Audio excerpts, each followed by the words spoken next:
Hoy tenemos sobre la mesa la inteligencia artificial, además, literalmente, como vamos a comprobar en un momento. Frente a mí, David Ibancos, que es investigador, emprendedor en cuestiones tecnológicas y que brega con la inteligencia artificial.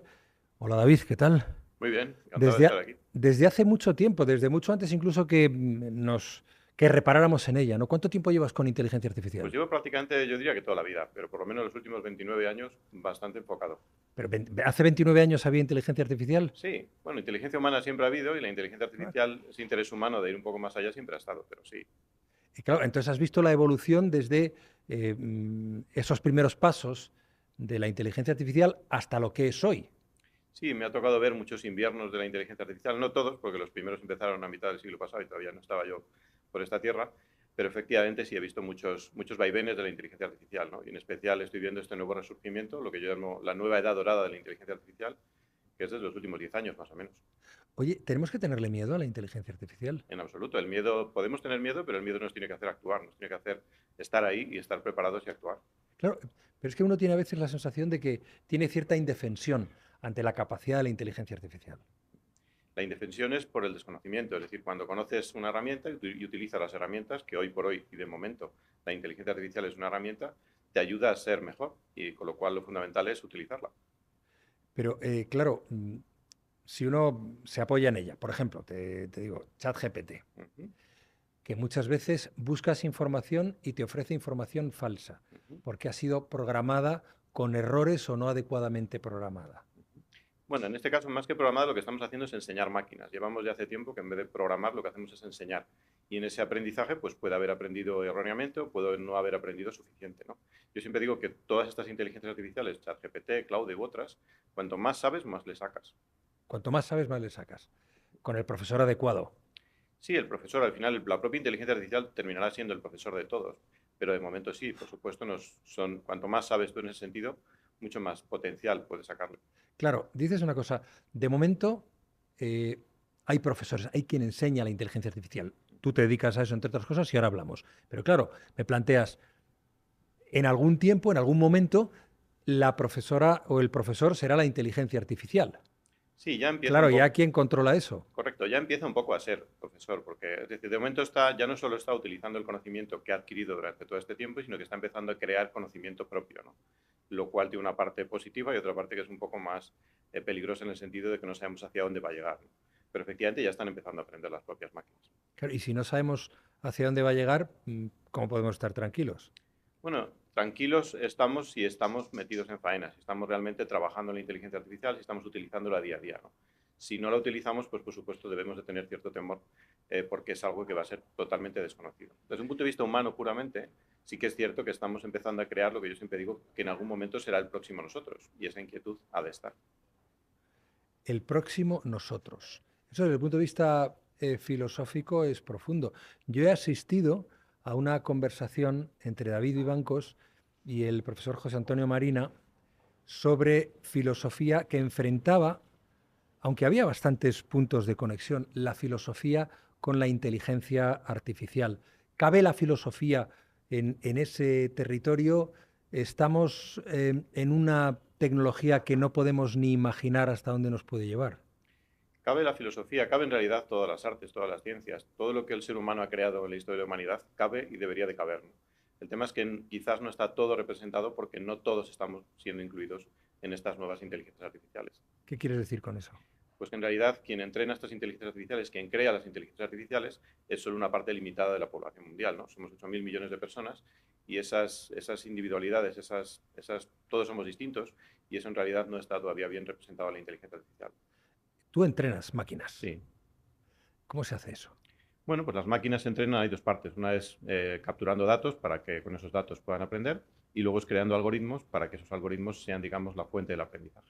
Y luego, ¿qué se hace? ¿Cómo aprenden las máquinas? Bueno, las máquinas aprenden tratando de comprender los datos que le proveemos. Si le damos fotos de diferentes tipos de animales, por ejemplo, de ciudades o de países, pues es capaz de identificarlas en base a buscar esas diferencias. Es una de las formas. Hay dos formas en las que aprenden las máquinas, de forma supervisada, de forma ayudada por el humano, y de forma no supervisada, que lo que hace es sencillamente intentar inferir qué diferencias hay entre unas piezas de datos y otros. Que es cuando empiezan a ir solas. Sí, empiezan a ir solas cuando al final empiezan a tener esa creatividad, ¿no? Hasta hace poco las máquinas no se pensaba que podían ser creativas, ahora se está viendo que ya pueden empezar a ser ¿En creativas. serio? Sí, sin duda. De hecho, Claro, lo que hoy llamamos que una máquina alucina, que es lo que se utiliza cuando los términos que se utilizan en ChatGPT y otros, cuando se inventa cosas, son efectivamente esas semillas de esa creatividad, ¿no? Yo siempre digo que si pues, cuando se le juzgó a Galileo hubiese habido un ChatGPT entonces, pues probablemente el ChatGPT con los datos con los que aprendió entonces hubiese dicho que la Tierra, pues efectivamente era el centro del universo, ¿no? Y efectivamente, si hubiese alucinado y hubiese dicho que no, que era el Sol el centro, pues nadie lo hubiese creído, ¿no? Pues algo está empezando a suceder también. pero yo te pregunto, ¿cómo tenemos que caminar con la inteligencia artificial, imagino que en paralelo, para no caer en sus manos? ¿O no hay riesgo de que caigamos en sus manos? Hay riesgo de caer en sus manos, por supuesto. Es decir, de momento el riesgo fundamental es que el ser humano, utilizando la propia inteligencia artificial, puede extender sus capacidades. Y en esa extensión de capacidades físicas y mentales, el ser humano puede llegar en algún punto quizás a competir con la inteligencia artificial. El que eso sea factible o no depende de la velocidad. Si la inteligencia artificial o la inteligencia artificial general, que es de lo que ya se empieza a hablar en foros incluso científicos, llega antes que esto, pues evidentemente el ser humano no habrá llegado a tiempo. ¿Y qué pasará? Pues bueno, siempre que una especie es superior a otra especie, pues tenemos muchos ejemplos a lo largo de la historia de la humanidad y de la naturaleza por ver lo que ha sucedido, ¿no? Es decir, lo que estamos fundamentalmente creando es algo que en algún punto va a ser más inteligente que nosotros, con lo cual ese plano de inteligencia va a estar, digamos, a una escala incomprensible para el ser humano clásico. Pero vamos a ver, entonces, ¿cómo podemos estar tranquilos? Debemos estar tranquilos porque desde un punto de vista es algo que era inevitable, es decir, estamos en un punto de la historia de la humanidad que hemos llegado aquí, podía haber sido antes, podía haber sido después, pero hay una serie de elementos que han ido surgiendo a lo largo de la historia que nos han llevado a este punto, ¿no? Con lo cual es algo que iba a suceder antes o después, que prácticamente sucederá de forma inexorable, porque, es decir, salvo que destruyamos la tecnología, parece que llegar a esa inteligencia artificial general es algo a lo que estamos abocados, salvo que no queramos que puedan existir 8.000 millones de personas y destruyamos la tecnología, con lo cual es algo a lo que estamos llegando hacia ello. El cómo llegamos hacia ello y el cómo hacemos que sea de la mejor forma para los seres humanos clásicos o las siguientes versiones de seres humanos es algo que todavía está por hacer y donde todos tenemos que participar. Alguien que como tú está de lleno metido en esto, navegando en esta ola de la innovación constante, ¿cómo ve el mundo en un par de décadas? Bueno, 2 décadas es una barbaridad. O sea, desde un punto de Vale, vista de en 5 temporal, años. 5 años sí. Es decir, lo más probable es que en 5 años ya esa eclosión de la inteligencia artificial general ya se haya producido. O sea, estamos en un punto, si me hubiese hecho esa misma pregunta hace 5 o hace 3 años, te hubiese dicho 10 o 15. Si me lo preguntas ahora, ya es algo que se ve cada vez más cerca, ¿no? O La sea que vamos gente, muy deprisa. sí, los tecnooptimistas, que yo tampoco soy de esa rama totalmente, piensan que incluso es antes. Hay quien te dice que será 1 año, 2 años, quizás 3 o 4 o 5 sea algo más realista, ¿no? Y es cierto que en ese punto el ser humano habrá creado una tecnología que es tan capaz o tan potente que de alguna manera superará al ser humano en todas sus facetas. Y en ese sentido lo que supone es que el cambio de modelo de sociedad ha de hacerse, y ha de hacerse un poco antes y no esperar a que ya esté aquí. Pero claro, ¿y cómo se hace ese cambio de modelo? Los expertos, ¿cómo recomendáis que sea ese cambio? El modelo de sociedad ha de cambiar desde un punto de vista donde ya el trabajo como tal pues no sea tan fundamental como lo ha sido a lo largo de toda la historia.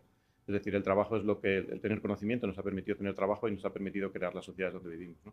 Y en ese sentido, si ya el trabajo lo vamos a poder delegar o lo vamos a poder incluso automatizar en su totalidad o en su práctica totalidad a las máquinas, pues ese modelo en el que ya el trabajo, digamos, para ganarse la vida no es necesario, hay que reconstruirlo, ¿no? Hay que ver de qué manera, por supuesto, el ser humano está activo, porque yo creo que el ser humano no activo también tiene otra serie de problemas psicológicos que ya los hemos visto en otros casos. Y en ese sentido hay que ver cómo se modula y cómo se modula también cuál es esa forma de los ingresos, cómo se modula esas sociedades totalmente distintas a cómo son las actuales. Pero claro, esas máquinas necesitarán humanos. Esas máquinas inicialmente necesitan humanos, llega un punto en el que ya no necesitarán humanos, ¿no? Estamos de momento con la inteligencia artificial lógica, pero ya cada vez se empieza a ver la inteligencia artificial física, desde un punto de vista de robots antropomórficos, robots humanoides, que ya empezamos y vamos a empezar a ver cada vez más. Em, claro, tiene que cambiar la sociedad, pero si no trabajamos, no cobramos, Bueno, ¿de qué vivimos? correcto, es decir, el que no trabajemos no debería significar que no cobrásemos o que no estuviésemos bien. Es decir, la sociedad que como tal sea la primera que quiera ser una sociedad con un 100% de desempleo querido, inducido, de verdad, será la que está preparada para eso, ¿no? A la que le llegue el 100% o el 95% de desempleo no inducido, sino de una forma externa, pues tendrá muchos problemas, ¿no? Entonces, la idea es que hay que estar preparado para eso. Hay que buscar mecanismos, sistemas, para que efectivamente, pues sin trabajar, pues lo que sea la capacidad básica de vivir una vida fundamental, una vida buena, pues que eso esté cubierto. O sea, sería el mundo ideal en el que las máquinas trabajan por nosotros y nosotros cobramos por las máquinas. Es una especie de utopía, pero puede ser Claro. una distopía fácilmente. Si hay una, la línea es muy ligera. Sí. ¿Y cómo evitamos que adquieran o que alcancen el poder? Yo Porque es creo que que ya estamos hablando de es eso. difícil. Sí, yo francamente no veo, no se me ocurre ninguna forma en la que podamos evitar que las máquinas de alguna manera nos superen, ¿no? Desde ese punto de vista, porque al estar entrenando sistemas que ya no conocemos muy bien cómo funcionan, incluso yo los que yo creo, he creado millones de modelos de este tipo y no sabes cómo funcionan. Sabes lo que hacen, si lo hacen bien o mal en base a lo que querías que hiciesen, pero ya no sabes muy bien cómo lo están haciendo, ¿no? Con lo cual estamos empezando a disociar un poco esa inteligencia humana, que es muy buena y muy potente para algunas cosas, pero la de la inteligencia artificial empezará, y cuando llegue la inteligencia artificial general, va a ser mejor que la humana, ¿no? Con lo cual va a ser muy difícil, de alguna forma, de llegar a ellos. ¿Dónde te has formado? Buena pregunta. Pues bueno, yo nunca he dejado de formarme. Esa es la realidad. Yo soy de León, me vine aquí a Madrid a estudiar en una universidad y al final del primer año ya era el director de sistemas de la universidad y lo dejé para montar la primera empresa allí, por el año 95. O sea que en realidad yo nunca he dejado de formarme. Pero, ¿dónde has aprendido los conocimientos que tienes y la capacidad de la que ahora hablaremos de crear mecanismos de inteligencia artificial? ¿De dónde la has sacado? Yo la he sacado fundamentalmente yo tengo una gran capacidad de autoaprendizaje, digamos, es lo que me caracteriza. Es decir, estoy siempre aprendiendo. Yo divido mi tiempo en diferentes bloques de trabajo. Uno es el de aprender, otro es el de hacer, otro es el de pensar también. Y el de aprender es uno fundamental. Estoy continuamente, bueno, investigando, aprendiendo, yendo. Ahora, la semana que viene estoy en Viena en otro nuevo congreso de inteligencia artificial. Y continuamente estando, digamos, activo es como se sigue aprendiendo. Es decir, no hay un fin. El aprendizaje es continuo, es eterno. ¿Hasta dónde ha llegado hoy la inteligencia artificial? ¿Qué puede hacer que me digas tú y que sorprenda a quienes nos están escuchando o nos están viendo? Bueno, la inteligencia artificial ya es capaz de ver, por regla general, mejor que el ser humano, y 2/3 del cerebro humano se destinan al procesamiento de patrones visual. La inteligencia artificial ya en ciertos entornos es capaz de comprender el lenguaje mejor que el ser humano, y el lenguaje es lo que nos ha permitido crear sociedades, es una de las técnicas que crea el ser humano para extender sus capacidades mentales, para construir sociedades, entre otras cosas, y poco a poco la inteligencia artificial ya empieza a tener componentes creativos, ¿no? En ese sentido, no estamos todavía en un punto en el que la inteligencia artificial sea capaz de reemplazar toda la actividad humana, pero sí que hay ciertos aspectos donde ya está ahí, ¿Yo podía ser una inteligencia artificial? sin ninguna duda. O sea, tú estar hablando así con una inteligencia artificial y que el espectador o el oyente creyera que es el señor Wolf o Juan Ramón Lucas y es una inteligencia artificial. Podría ser, ¿no? No es ya, incluso con la tecnología que hay actualmente, no es muy complejo simular completamente al señor Wolf. No físicamente, todavía físicamente hay algunos elementos que nos faltarían desde un punto de vista de robótica, pero desde un punto de vista mental probablemente sería bastante factible. ¿Más inteligente? Bueno, diferente. No sé si más o no, pero diferente, sí. Oye, has traído... Es que, francamente, estas cosas me dan vértigo, ¿eh? Porque yo sé, voy a decir que has traído el libro, ahora hablamos de eso. Yo sé que se puede imitar perfectamente la voz. Es decir, que no puede suceder hoy, a día de hoy, cuando estamos viendo o escuchando esto, que alguien llame por teléfono, diga que es una persona y sea esa voz perfectamente imitada de una persona. La imagen todavía se la tienen que trabajar, Bueno, pero será cuestión de tiempo. sí, le queda muy poquito. El reemplazar la imagen totalmente desde un punto de vista digital, o sea, físicamente va a ser más difícil, pero desde un punto de vista digital le queda muy poco para que sea totalmente indistinguible. Oye, cuando hablas del fin del conocimiento en este libro Ujú. que has traído, que has puesto Sí, sobre la mesa, ¿a qué te refieres? me refiero a que el ser humano está empezando a delegar el conocimiento a las máquinas. El conocimiento ha sido, que es algo, es y siempre ha sido fundamental en la historia de la humanidad. Nos ha permitido, pues, lo que hemos dicho, poder trabajar, crear sociedades. Nos ha permitido compartir ese conocimiento con otras personas, evolucionar juntos, crecer de esos 100.000 millones de humanos que han vivido en la Tierra, pues llegar hasta donde estamos tú y yo hoy aquí. Y en ese sentido el conocimiento ha sido fundamental y crítico, ¿no? Y estamos en un momento en el que ese conocimiento estamos empezando a dárselo a las máquinas, ¿no? No le estamos dando todo el que deberíamos de darle o todo el que podríamos darle quizás, pero estamos empezando a dárselo a las máquinas. Y en ese sentido son las máquinas las que tienen este conocimiento, con lo cual son las máquinas las que potencian ese conocimiento y crean sabiduría más allá de la que el propio ser humano, con su tiempo limitado de vida de momento, puede hacer. Cuando te escucho, David, me da la sensación de que me pierdo muchas cosas. Es algo parecido a cuando estás con un médico que sabe lo que te pasa. Yo creo que tú sabes muchas cosas que están pasando y que pueden pasar y que los demás ignoramos felizmente. Uh -huh. Quiero decir, vivimos en un mundo en el que la inteligencia artificial nos va a cambiar, nos está cambiando ya y nos va a cambiar la sociedad que conocemos y no nos estamos dando cuenta. Sí, yo llevo divulgando mucho tiempo por ese motivo, precisamente, ¿no? Es decir, yo creo que es fundamental que todos seamos conscientes de dónde estamos. Sinceramente, creo que estamos perdiendo el tiempo. Es decir, yo creo que para mí el tiempo, junto con la gente que quiere, es la salud, son los tres criterios más importantes. Y el ser humano está perdiendo muchísimo tiempo con cosas extremadamente banales o extremadamente insignificantes para lo que está viniendo, ¿no? Y yo hablo cosas de que ya han sucedido. Me aventuro muy poco hacia el futuro. Me gusta hablar de lo que sucede, lo que ya está aquí. Y la inteligencia artificial ya está aquí. Y lo fundamental es que nos preparemos para esa siguiente versión que está a la esquina. ¿Por qué el fin del conocimiento? Fin del conocimiento porque el conocimiento ya no va a ser de dominio humano. El conocimiento va a ser de dominio de máquinas, con lo cual las máquinas, al tener el conocimiento, van a ser las que van a ser capaces de hacer el trabajo y además de construir sabiduría con ese conocimiento. ¿Y eso en nuestra vida cotidiana cómo va a afectar? Bueno, el delegar el conocimiento a las máquinas nos puede ayudar mucho al ser humano. El ser humano, en el fondo, no hay paridad entre muchos aspectos. Por ejemplo, podemos hablar de cualquier disciplina médica y veremos que hay más pacientes que doctores. Podemos hablar de la educación y podemos ver que hay muchos más alumnos que profesores. Y así podemos seguir con un montón de cosas. Y en ese sentido, esa paridad, digamos, de uno a uno, de un experto o alguien, un maestro de alguna forma, y un aprendiz podamos tenerlo, pues va a ser algo que la inteligencia artificial pueda proveer, ¿no?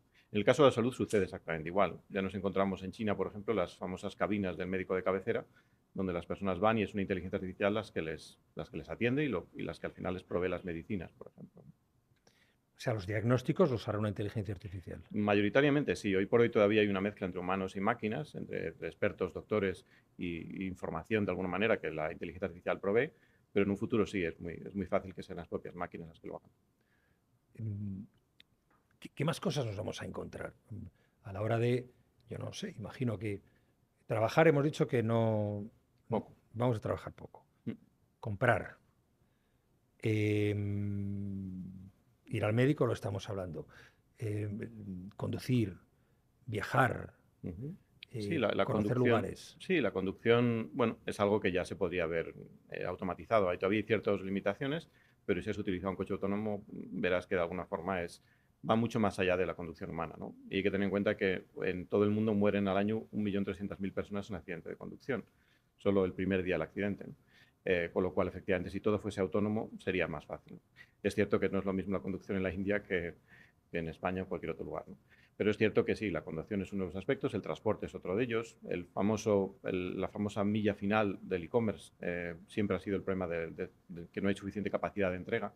Y es lo que estamos viendo. Por ejemplo, Amazon y otros están empezando a trabajar sistemas que hacen la entrega de forma autónoma, ¿no? Mediante robots primero aéreos, mediante robots físicos, lo veremos también en breve, con robots humanoides que serán los que harán esas entregas.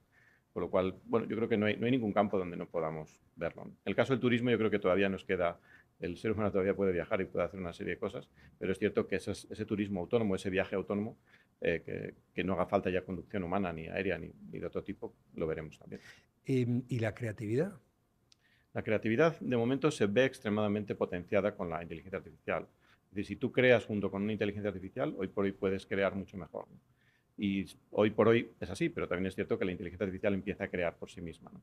Y en ese sentido, cuando esas dos líneas se separen, es decir, que sencillamente no solo aumente a la creatividad humana, sino que la supere, pues es algo que también habrá que estar atento, ¿no?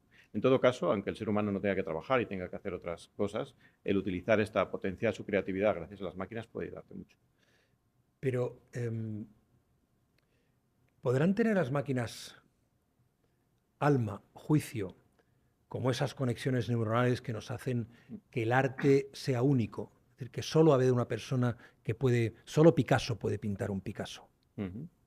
Sí, sin ninguna duda. Igual que cada cerebro humano es totalmente diferente, aunque hay ciertos patrones comunes que todos tenemos, cada una de las inteligencias artificiales son distintas, ¿no?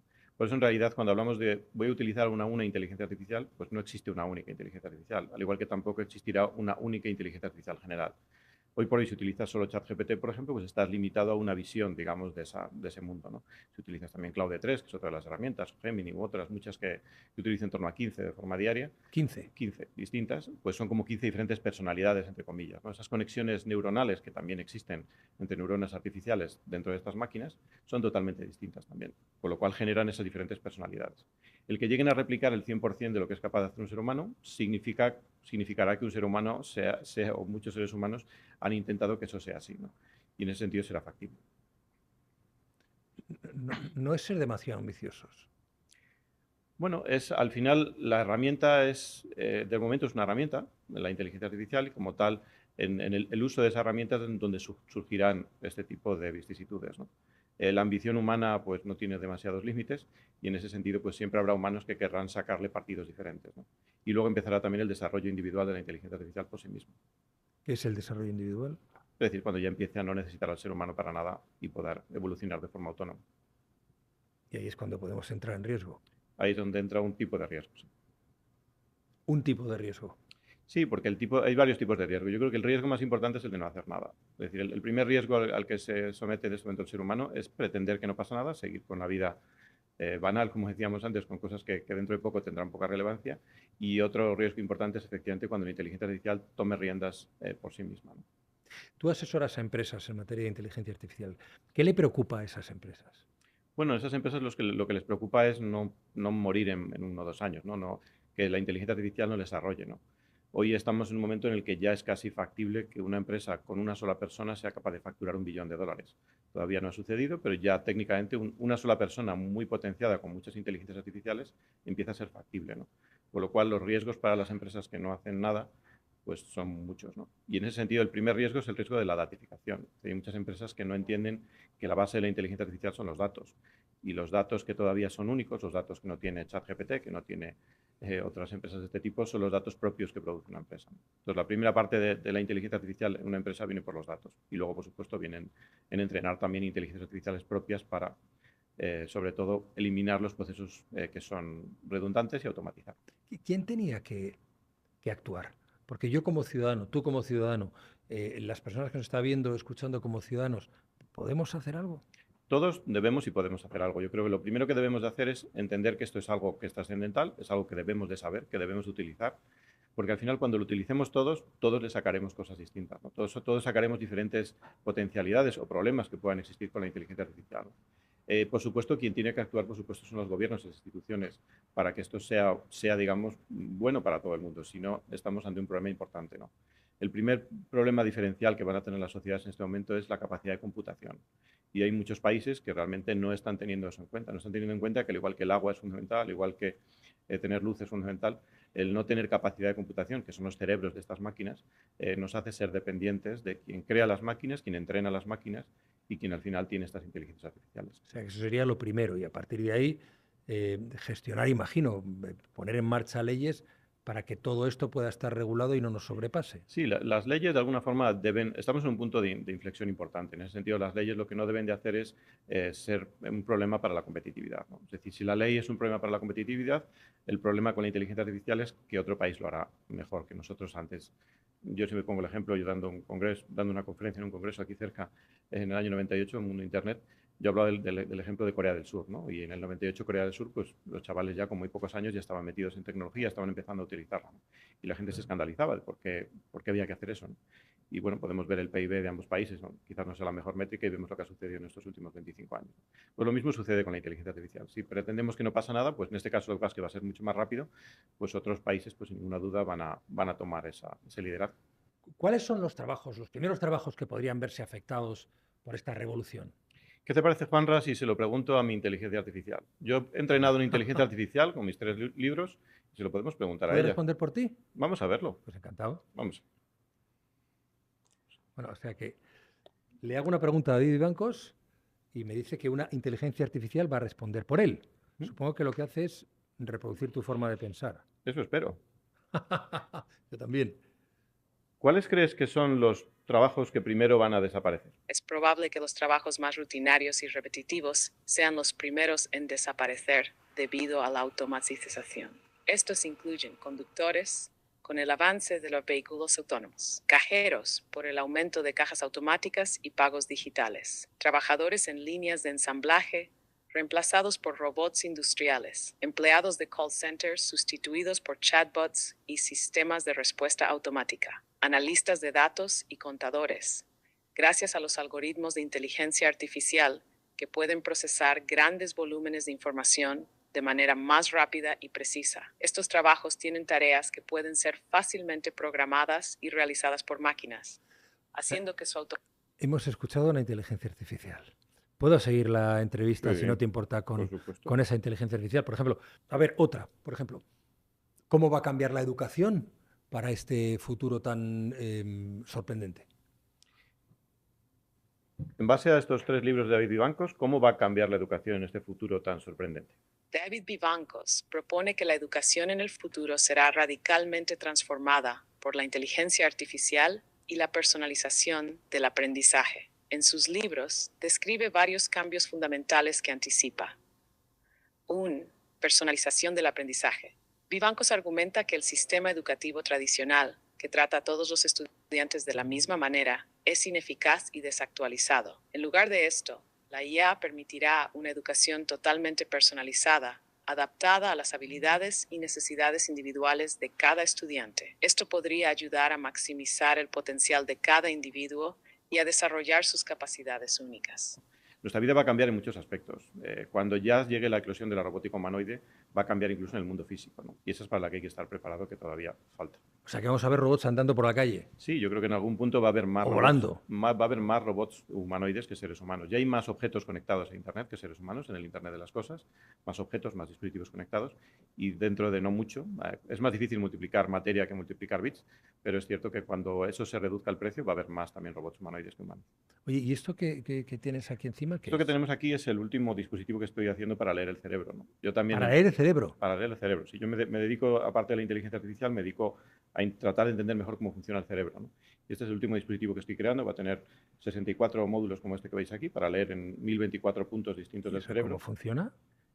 Sí, sí funciona. ¿Te lo Sí, insertas en...? sí lo ¿Cómo es? pones en el cerebro por fuera y lo que te permite es leer las señales cerebrales. ¿Con un casco? Con un casco, un dispositivo que te lo fija. Sí. ¿Y qué lee? Pues lee pues esas activaciones de nuestros 100 billones de neuronas que tenemos, pues esa agregación de muchas de ellas, porque evidentemente no tenemos 100 billones de puntos para leer en el cerebro por fuera, y lo que hacemos es leer agregadamente esas señales eléctricas, ¿no? Y eso te permite ver pues, aspectos relacionados con la emoción, aspectos relacionados con el foco, con muchos otros aspectos. O sea, lo que pienso y lo que siento podría estar Pues ahí. poco a poco sí, las neurotecnologías es otro de los aspectos importantes a tener en cuenta, ¿no? Las neurotecnologías se están desarrollando muy rápidamente y ser capaces de leer el cerebro y escribir en el cerebro también, esto solo lee. Escribir en el cerebro. También escribir en Manipularlo, el cerebro por tanto. Totalmente. Pues qué peligro, ¿no? Es un peligro y es algo que se puede utilizar muy bien para la medicina. Hemos visto la semana pasada, por ejemplo, los dispositivos de Neuralink implantados, como una persona con parálisis era capaz de manejar el ratón más rápido que tú y que yo en un ordenador. Con lo cual, bueno, puede tener muchos aspectos positivos, escribir en el cerebro para el bien, pero puede tener otros también muy negativos. Claro, estamos entonces, y ya vamos a ir cerrando, David, en un territorio en el que hay un montón de posibilidades, una realidad imparable, pero un riesgo que es el mal uso que hagamos de ella. El mal uso es si el ser humano no está informado. Es decir, lo primero que el ser humano tiene que entender el punto en el que se encuentra en la historia de la humanidad y utilizarlo, digamos, para el bien, y utilizarlo para aprender y que juntos construyamos esta nueva sociedad. ¿Podrá ser? Sí. No nos queda más remedio. No queda otra. David, ¿y qué sentido tendrán o qué papel jugarán las religiones, por ejemplo? Bueno, hay quien piensa que la propia inteligencia artificial será la nueva religión, ¿no? Algo peliagudo. Y en algo de la vida cotidiana, para unos más cotidiana que para otros, el sexo. Bueno, pues los robots humanoides con sexo, digamos, artificial, pues serán también una realidad en algún punto. Pero será lo mismo. Pero que no. Ducharte, hablar con la pareja, coger el autobús, esas cosas. Bueno, el psicólogo yo creo que ya hay gente que lo está empezando a utilizar. Las propias inteligencias artificiales actuales y hay quien las utiliza de psicólogo, de psiquiatra, con lo cual. ¿Y los diagnósticos serán más correctos? Sin ninguna duda. Porque tienen más datos. Tiene más. ¿Y el alma? El alma. Buena pregunta. El alma creo que todavía le queda al ser humano. Es difícil de replicar el alma para copiarlo. Pues esa es nuestra esperanza. Así es, Juanra. Oye, mira, te voy a... Esto se lo regalamos, es un pin de señor Gold, se lo regalamos a nuestros invitados. Te lo puedo poner y estaremos encantados de que así sea. Y bueno, confío en que vaya todo bien. No sé si has conseguido quitarme algún miedo, pero desde luego uno seguirá creyendo en el ser humano y que no que el camino entre la inteligencia artificial y la inteligencia humana, por mucho que nos sobrepase en algún momento, siga yendo en paralelo. Si no, gracias. Vamos a por ello. Gracias, Dick.